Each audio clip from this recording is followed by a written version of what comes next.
মোস্তফা ভাই এর আগাগোড়ায় একবারে জন্ম থেকে বীজ পোঁতা থেকে শুরু করে আজ অব্দি যতটা গাছ হয়েছে আর কি সব সময়ই আছি, ছিলাম, থাকবো হয়তো যতদিন বেঁচে আছি।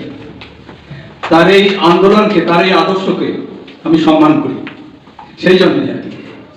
তো আমাকে যখন বলেছে তখন আমার বাধ্য, আজকে বড় করে একটা অনুষ্ঠান ছিল, খুব ভালো।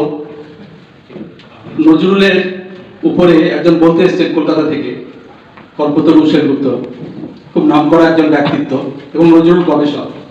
আমাকে নিমন্ত্রণ করেছিল বহুবারই, যাইনি, কারণ মুস্তফা ভাইকে দেখেছি, সে সাহিত্য সংবাদের কোনো লোক নয়, অথচ অক্লান্ত পরিশ্রম করে মানুষ জোটাচ্ছেন, হাতে হাত রাখছেন, তাদের সঙ্গে সংযোগ রাখছেন, চর্চার একটা দরজা খুলে দিচ্ছেন, পত্রিকা করছেন, তারপরে তার ঘাড়ে ঋণের বোঝা।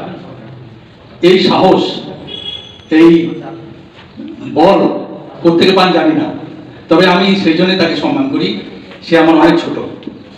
তো এখন আমার আরেক ভাই সাদুদ্দিন ভাই, সে কলকাতা থেকে ছুটে এসেছেন মুর্শিদাবাদের ডাকে, সেও বোধহয় মুস্তফা।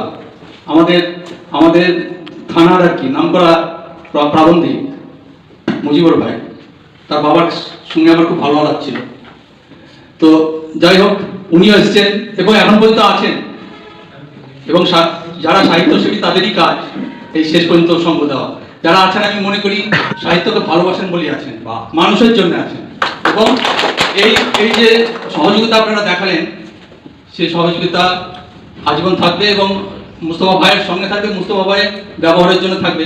এইটাই হচ্ছে আসল কথা। আর সংবাদ এবং সাহিত্য নিয়ে প্রচুর আলোচনা হয়েছে, আপনারা তা থেকে সমৃদ্ধ হয়েছে। আমাকে নতুন কিছু বলার নেই আর কি।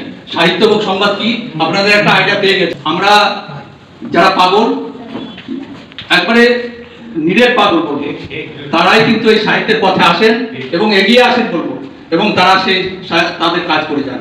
তারা সংগঠক, তারা সুচিন্তার এবং আদর্শ নিয়েই কাজ করেন, এবং তার জন্যই আছেন মনে হয়। আমি বলবো তারা থাকুন, মুস্তফা ভাইয়ের কাছে থাকুন, এবং আরো সাহিত্য চর্চা করুন, পত্রিকা প্রকাশ করুন, এবং আনন্দ পান, সৎ হন, আদর্শ হন। এটাই আমার বলা। নমস্কার।